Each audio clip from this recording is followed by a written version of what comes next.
Welcome back, guys. In today's video, we're going to be talking about Looksmaxing, my ultimate full guide to Looksmaxing. I'm going to talk about absolutely everything that I have learned over the years of being in the Looksmaxing community and trying a lot of different things myself, seeing what works, seeing what doesn't. I really wish I had this guide when I was like 10 years younger. Okay, I'm actually in my 30s right now, and I'm still Looksmaxing, to this day. I'm not just going to give you surgery advice. I'm also going to be talking about things that you can implement today in order to Looksmax and what actually is going to make you look better. Because we all know that Looksmaxing does help in your personal and even your dating life. Okay. And I think a lot of guys don't want to Looksmax because they feel like it's feminine, it's not very masculine, and they kind of shy away from it. So hopefully at the end of this presentation, I will change your mind. Now, before I start this video off, guys, I just want to say that I am not a doctor. None of this is medical advice. This is for entertainment and educational purposes only. In this presentation, I'm only going to share things that have personally worked for me, and I'm also going to tell you what to avoid. I see a lot of young men nowadays, especially in this community, skipping all of the hard work and just going straight to extreme crazy surgeries, okay? Implants and things that aren't even making them look better. I look at the before and afters and I'm like, bro, you've looked better before. So my goal with this video is for you to actually improve and look better and not end up botched like a lot of these guys have. So let's start off with the biggest organ, which is your skin. Every single man out there should have a skincare routine. Now, not everybody needs to use certain medications that I'm going to show you guys in the next slide, but I believe every single man out there should have a skincare routine that he can stick to. So here's my tretinoin transformation. Okay, this is about 2 months apart. You can see I'm breaking out heavily on the left picture. I got pimples, I got redness here near the cheeks. And 2 months later, straight away, my skin is glowing, is clear, is good enough for me. Maybe there's some blemishes here and there. I do not really care. At the end of the day, all I'm seeing is skin that is healthy and clear and free of acne. That's all I care about. Okay, I'm not like a skin perfectionist when I have to have, perfect baby skin or whatever, but at least you should have clear skin, okay, that looks healthy, because that's going to make you so much more attractive. When you have acne, you have big pimples, you don't feel confident, you go outside, you might not approach that girl, you might not make a business connection because, you feel bad about yourself. Now, granted, there are some guys that just don't give a fuck. You might be one of them. But majority of people will be less confident when they have acne. And not to mention, when you're on dating apps or you're trying to upgrade your Instagram profile, let's say you're doing a photo shoot and you have acne, you're not going to get the best pictures as well. And you don't want to rely on heavy editing just to get some pictures. So having a clear skin is a must. So here's my skincare routine. Now, you don't have to use tretinoin or azelaic acid. Those two medications are actually prescription medications. So I'm prescribed 2 of those medications by my GP back in the UK. You can pick them up over the counter in Australia, in Thailand. I'm not sure about other countries. And again, it really depends how bad your skin is. If you don't have acne, if you already have really clear skin, all you need is just a decent cleanser, face scrub, some sun cream, moisturizer. You're pretty much going to be good to go. Okay, you don't need much. But if you actually want to have these sort of results, okay, you will have to use tretinoin. So what is tretinoin? It's a topical retinoid. It works by increasing skin cell turnover and unclogging pores. Okay, so it treats acne, reduces the appearance of wrinkles and any sun damage that you might have accumulated over the years. I personally use it 3 times a week for maintenance. I used to use it every day before I actually had the transformation. Now I don't need to use it every day. I just maintain. And you can also use stronger concentrations such as 0.05% and 0.1%. Keep in mind, when you're going to use 0.1%, you need to make sure that you use a very high quality moisturizer because you're going to dry yourself out. Okay, it's super strong. So I usually recommend you guys start with 0.025%. It's a lot weaker. You can even start with once a week and slowly titrate your dose up, okay, as you get more tolerant to tretinoin. The second medication that I like to use is azelaic acid 15%. It's a cream.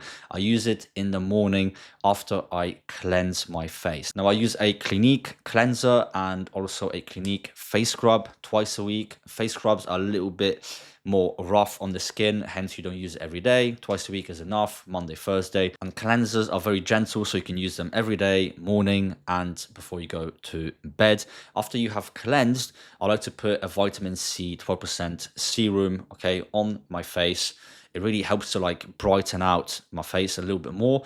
And then I would apply an SPF 50, PA++++. Okay, so that is on my face. And then I also use sun cream on my body. Let's say if I go out, I'm running, I'm out in the sun, I don't want to damage my skin with UV damage, especially when you're out here in Thailand, guys. You know, Brazil, the sun is extremely strong. Okay, so even me putting it on once a day, I don't put it on like every 2 hours because I'm lazy. I'm still getting tanned. Like you can see, I'm not white, all right? I'm tanned, even though I use sun cream. So you're still gonna get some UV exposure. It's inevitable.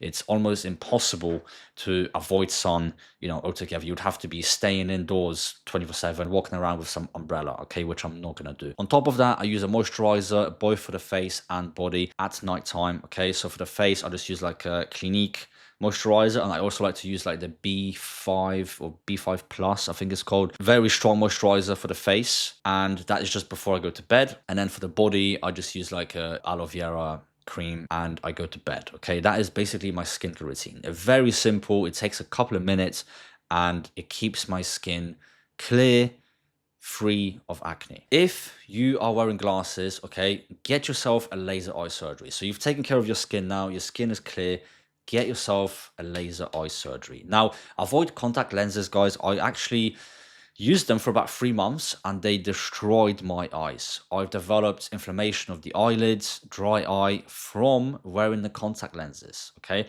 You can get infections.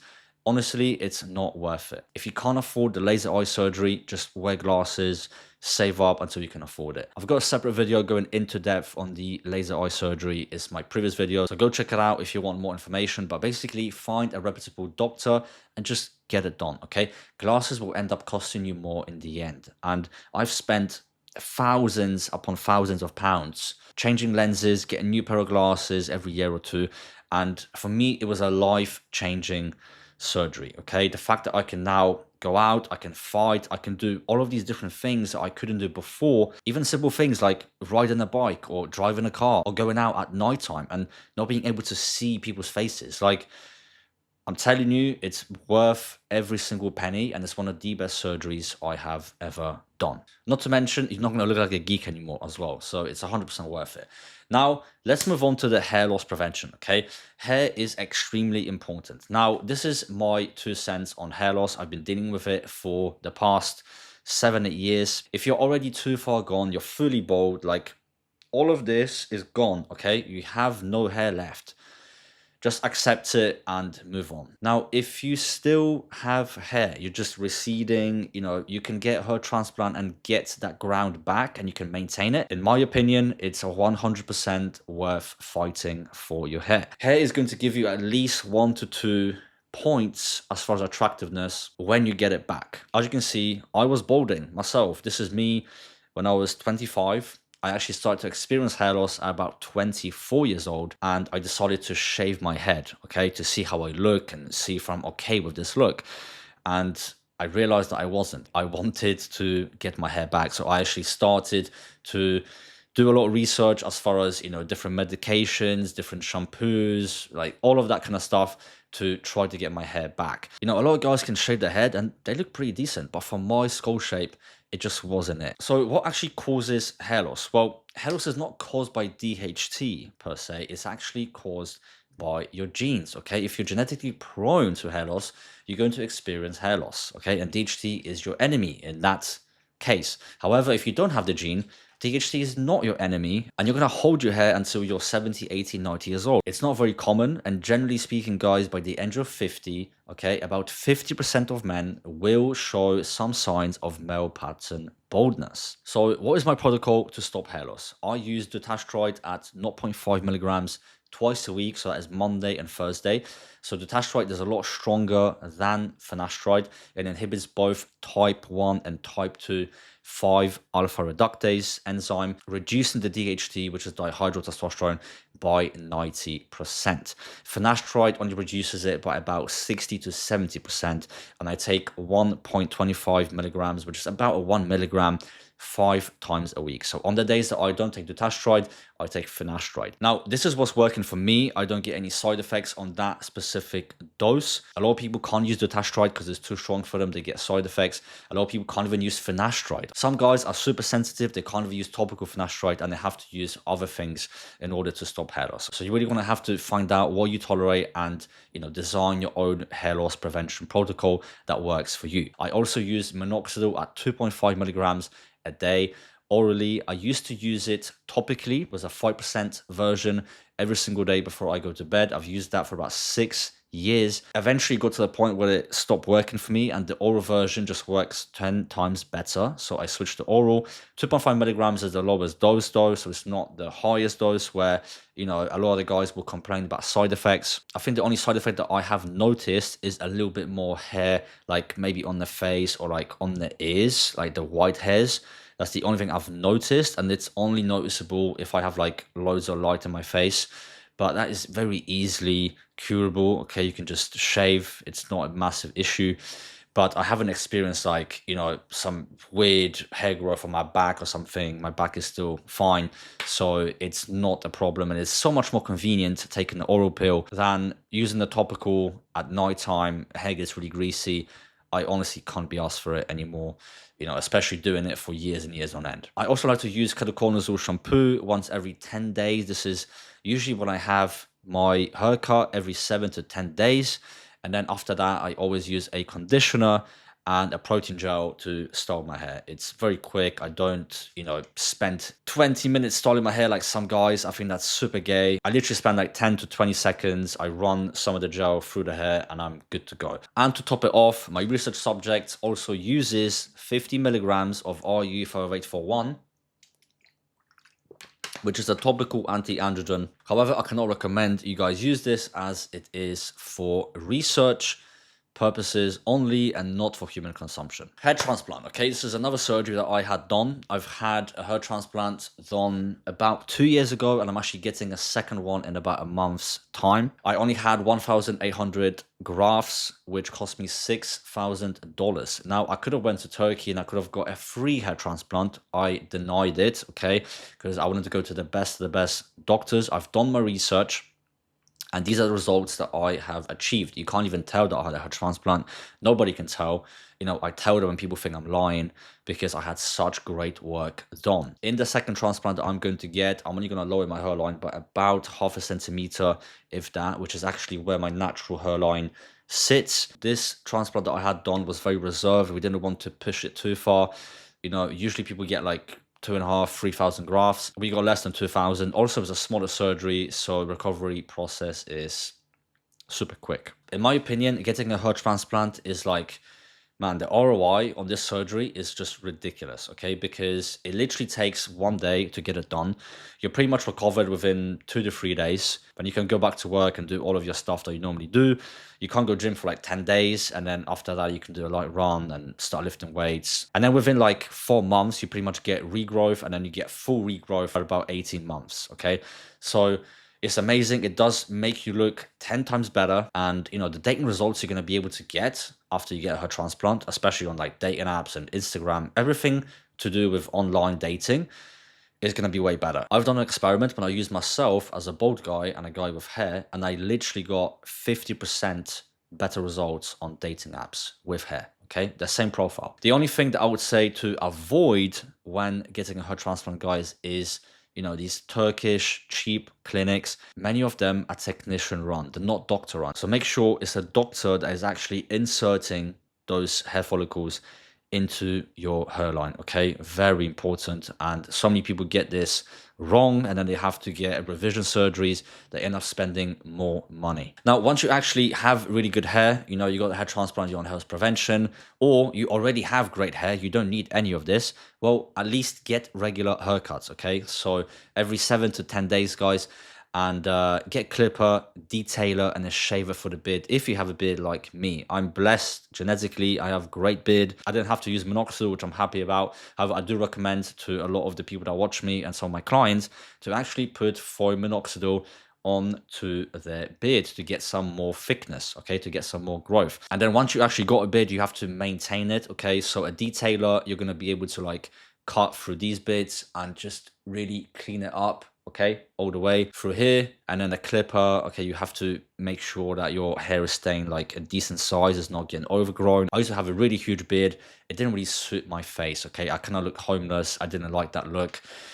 Back in the day, I thought I looked amazing. I actually didn't, okay? Looking back now, I'm like, what the fuck was I thinking? So I use like a size 1, I think it is, for the clipper, and then a shaver as well for the neck. And then also beard oil. I like to use, I think it's not Clinique, it's Clarence beard oil. It has no smell to it, and it just moisturizes the beard. So, you know, when you're out there on a date, you're kissing a girl, you know, she's not like, oh, it's so prickly and really hard. You want to make sure that you actually keep your beard healthy, clean, and soft.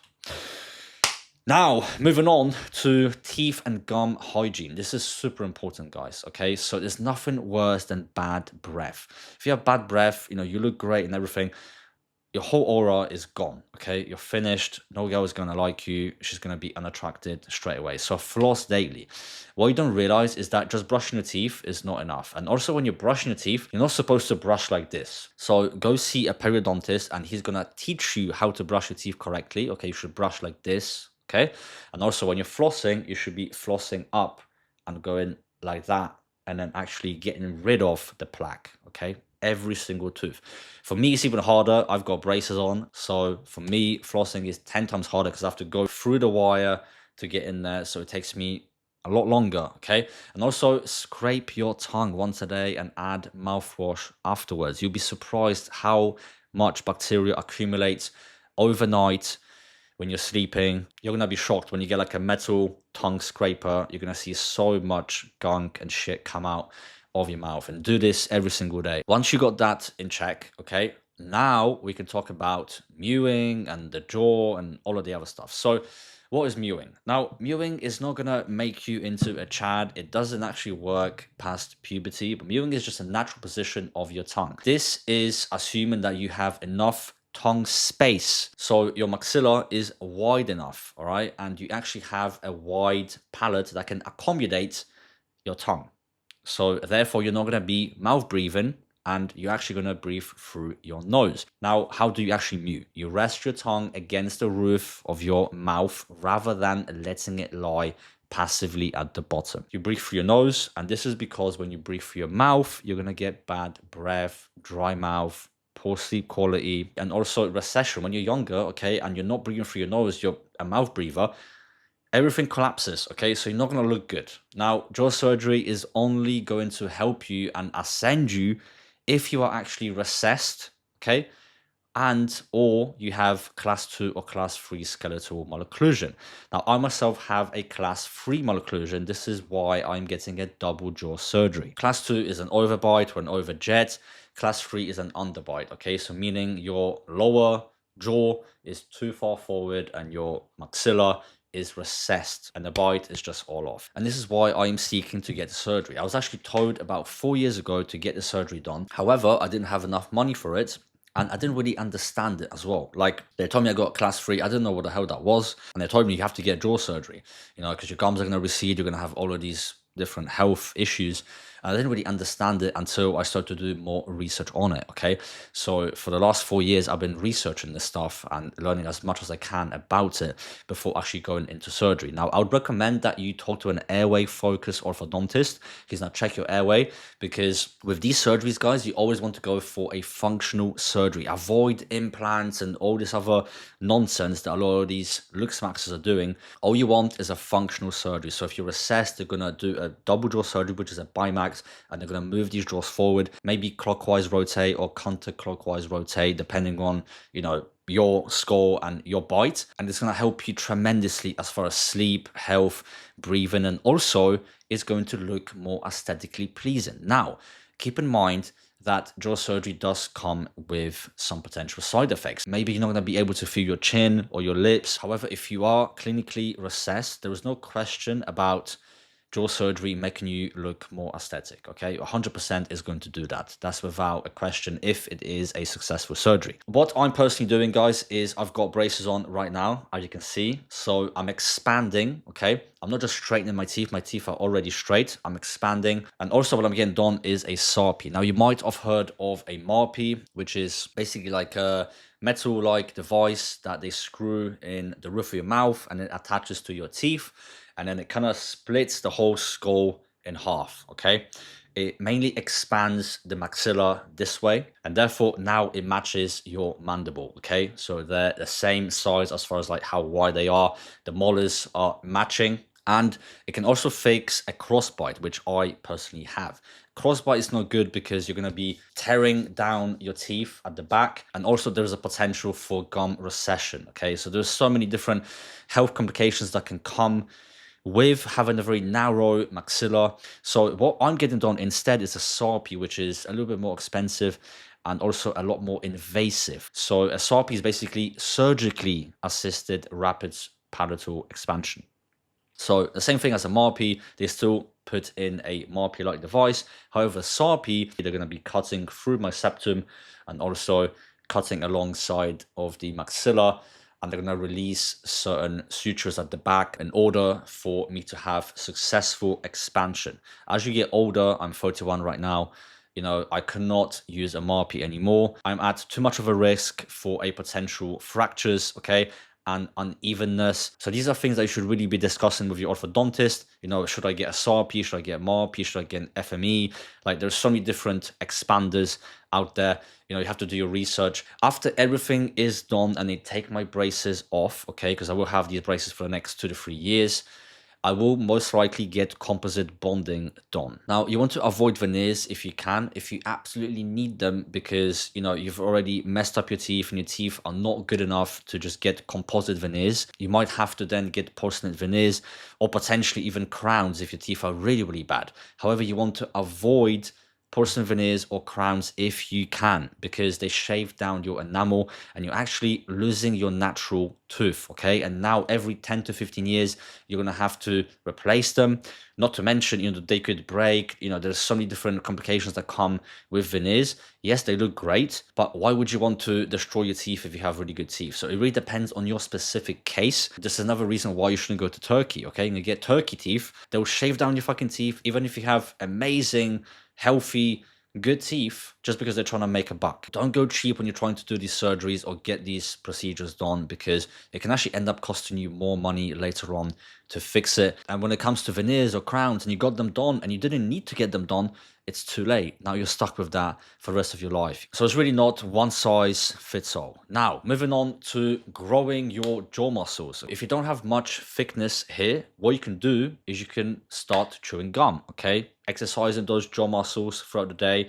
About 10 to 20 minutes a day is enough. Reduce the body fat so you can actually show the jawline that you have, and also grow a nice beard. Okay, you're gonna be able to hide a lot of these imperfections that you might have. You know, let's say if you're class 2, class 3, you can grow your beard in a certain way to hide a lot of these imperfections, and you can also shape it to make it look more masculine. Now, you don't want to overdo this as well. We've seen this recently with Conor Murphy. He's passed away, rest in peace, I think in Bangkok a couple of days ago. He just went, you know, over the top, where his jaw was like out here and it didn't even match, you know, his cheekbones and his whole skull. So that was just a crazy experiment that he was doing. You don't want to overdo it, but growing these muscles can definitely help to shape up your jaw. Next up is gain muscle. I cannot stress this enough, okay? Everyone is focusing on their face nowadays. I don't know why, but they end up skipping going to the gym. You know, they're either skinny or they're fat, they're overweight. They don't look appealing to majority of women. I'm not telling you to become a bodybuilder. I'm telling you to go to the gym, get a six-pack, be healthy and be fit. Get yourself in a strength training program add muscle to your frame, okay, you should be able to add about 15 to 20 kilograms of muscle if you're just starting in the gym in a matter of 4 to 5 years of being consistent. Now, you can see on the left here, I weigh about 80 kilos and I'm about 7 to maybe 8% body fat, and I'm 100% natural in that photo, okay? In my opinion, great physique. I've been training for 8 years to achieve this. Now, on the right side, I am 31 years old, okay, and I'm on TRT. I'm gonna talk about this in the next slide. I believe I weighed about 82 there, so it's not a massive difference. It's about 1 to 2 kilos of muscle more. And if you ask me, I don't know which picture looks better. I actually think that, you know, the picture on the left looks slightly better. Okay, that's just my opinion. I'm a lot leaner there. I think in the right picture, I'm carrying a little bit more body fat around my abs. Okay, so if I leaned out a little bit more, maybe like 81, 80 kilos, probably would have looked a little bit better. Which brings me to next slide, which is balance your hormones. Okay, again, guys, not medical advice. Speak to your doctor. I am just making this video for educational and entertainment purposes only. Like I said, guys, I've trained naturally for 8 years before hopping on anabolics. I've used them for about a year and a half, and I decided to come off of it. The whole reason why I've used them was not to look better. I actually wanted to get into the fitness industry. I failed, and upon getting a blood work done whilst I was on cycle, I just didn't want to destroy my body, okay? My liver, everything was out of range, and I decided to come off cold turkey. I tried to gain my natural testosterone back, okay? I was actually working with an endocrinologist for about 2 years, and eventually I ended up going on TRT, okay? Now, if I never used anabolics, I probably wouldn't need TRT until I'm like 35, maybe 40 years old. What people don't realize, guys, is that most steroids will actually age you and you'll end up looksminning. So if you already have very good total and free testosterone levels, do not go on anabolics, okay? And do not even think about going on TRT, because all you're gonna get is more pain from all the injections that you have to do, and you have to commit to it for the rest of your life, and also paying for it, okay? It costs about £2,000 to £3,000 per year to actually run testosterone replacement therapy. You know, not to mention all the blood tests and all the headaches that you have to go through, okay, to maintain everything. Now, my protocol that I have been on ever since is testosterone cypionate at 11.50 milligrams every single day, taken subcutaneously into the belly fat, alongside with HCG at 100 I use every day. Again, sub-Q into the belly fat. And I also take tadalafil, which is Cialis, at 5 milligrams per day. And it's not just ED medication, it's actually a lot more than that, okay? There is so much more health benefits that you have to study about tadalafil. And even if you're natural, you can take tadalafil to lower your estrogen slightly. Your testosterone to estrogen ratio is going to change. But if you can stay natural, again, my advice to you would be stay natural if you already have great levels. My opinion is that anything above 700 total testosterone and a higher end of free testosterone is absolutely great. If you're below that, maybe then I would look into TRT. So as you can see, this is me on cycle, okay? This was like many years ago. I didn't really like that look. This is one of the downsides of anabolics, guys. You know, even small dosages, like for me, I'm very sensitive. I would break out and just really bad skin quality, you know, hair loss, alongside all the other health negative side effects that you're going to experience. And it's really not attractive. You look big, you're massive, but you take your shirt off and you have acne everywhere, okay? Really not the way to go.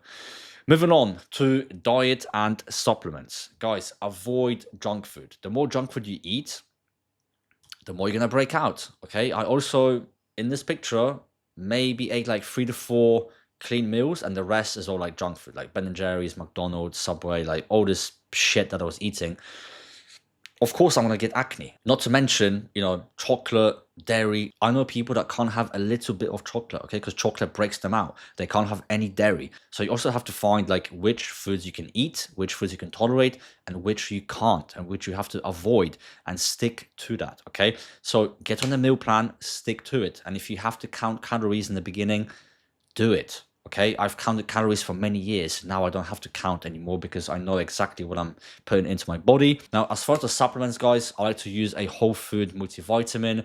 I also take vitamin D3, 5,000 units. I take K2 MK7 version at 200 micrograms. Also the omega-3, 2 to 3 grams of EPA and DHA, not just the fish oil. And then I take citrus bergamot at 1.2 grams per day for my cholesterol. I also like to use psyllium husk, which is basically fiber, at 5 grams, anywhere from 3 to 4 times a day. And also probiotics, okay? I'm very big on digestion and gut health. Moving on, tanning. Don't overdo it, guys. Go outside, get some vitamin D. I like to tan personally when I'm running. I do a 5K Monday and Thursday. It takes me about 20 to 30 minutes to complete that. Even when I'm running, I still apply sun cream, okay? And also on my shoulders here. UV damage is real, okay? And you can see it. You can see the befores and afters. Just go on Google and have a look at these ladies that like to tan, okay? They like to be in these tanning beds and they're just damaging the skin at the end of the day, okay? So avoid doing that, guys. Only do it responsibly and try to spend as little time in the sun as possible. All right, sleep routine, guys. Very simple. Go to bed at the same time every single night. I know it's easier said than done. Even myself, like, you know, I like to go out. Sometimes I might be out until 3, 4, 5, even 7 a.m. depending on, you know, how crazy I want to get that night, okay? But I try to always come back to the same routine, and I try to minimize going out to like clubs and bars because all these lights and the loud music, it really disrupts your circadian rhythm, okay? So if you can avoid that, that is going to be very beneficial to your life. Make sure that your room is totally blacked out, okay? So 0 light coming in. You can also wear an eye mask. I've got like a black eye mask that I sleep with. It blacks everything out completely, and I can just get on with my sleep. Avoid blue light. So avoid using your phone or laptops, anything that projects direct blue light into your eyes, at least an hour before bed so you don't disrupt your circadian rhythm. You can also get yourself some blue light blocking glasses, and you can wear them 2 hours before you go to bed. I got these ones, the fully red, okay, so they block 100% on blue light. Straight away, there is so much less strain on the eye, and it really helps you wind down before you go to bed. You can also take magnesium L-threonate at 2 grams before you go to bed. This is the only magnesium that is actually going to help you with sleep. All the other magnesiums are mainly for, you know, muscle relaxation, things of that nature. L-threonate is the only one that actually breaks the blood-brain barrier and gets in there, and it is actually beneficial when it comes to sleep. And also melatonin. I used to think that melatonin was like a sleep medication. It's really not. It's actually an antioxidant. So the more you can take, the better. I started off with like 0.25 milligrams, and, you know, I would take like 1 milligram and I'll get like these weird ass, you know, vivid dreams. So I kind of stopped taking it for a while, and then I started to do more research on it, and I've realized that it's a very powerful antioxidant. So I started taking it daily, okay? And I started off with like 3 grams, and initially it got me like really tired and groggy in the morning, and then I just kept upping the dose and just kept taking it. And it's been like a couple of months now, and I can tolerate like 10 to 15 grams of melatonin before I go to bed. And I feel absolutely amazing, okay? I wake up, I have so much energy. I don't rely on, you know, Red Bulls and Monsters anymore. I try to cut all of that stuff out as well. I still have a pre-workout here and there. I'll have like an amino energy once in a while when I go for a run, but I really try to avoid caffeine, and I try to stick with like, you know, green tea, Earl Grey tea. It's so much less caffeine and so much less stress on your CNS, okay? You're not stimulating yourself like so hard when then you just crash. So yeah, sleep is very important, guys. You can do all of this looksmaxing, and if your sleep is off, you're gonna have under eyes. You're not gonna look good, okay? You're going to deteriorate and you're gonna look horrendous if you don't get enough sleep. So try to get at least 7 to 8 hours of sleep every single night to look good and perform at your best as well. Fragrance. Find your day and night fragrance. Nothing worse than a guy that absolutely stinks or doesn't use deodorant, okay? So my favorite day fragrance, I'm gonna share it with you guys. I've always kept this private because I feel like I don't want other people to, you know, use my fragrances and smell like me. Okay, I keep these things very private. I like to use Chanel Allure Home Sport fragrance. Absolutely one of my favorite fragrances for the gym, daytime. And then at nighttime, I'm not going to use, a fresh fragrance. I like to use something a little bit more strong, like a Tom Ford Tobacco Vanilla or Dior Home Intense. Now, I also have about 5 to 6 other fragrances that I like to use. I'm not going to share them here with you in this particular video, and they're also very hard to find. However, for you watching, go out there, try different fragrances, find your day and night fragrance, stick with it. Maybe then you can explore and add a couple of more into your collection. But remember, if you stink, none of this Looksmaxing is going to help you whatsoever, okay? And lastly, guys, is going to be your style. If you don't know how to dress for the occasion, then it's all for nothing, really. And Looksmaxing shouldn't just be about getting women, okay, or just looking at yourself and say, oh my god, I look so much better now.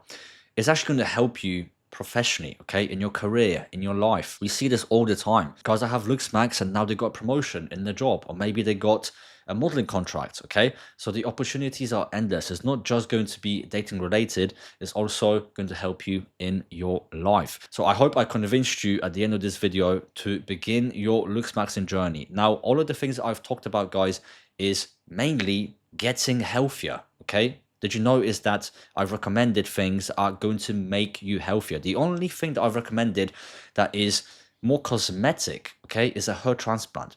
Jaw surgeries, expansion, taking care of your skin, diet, supplements, going for runs, going to the gym.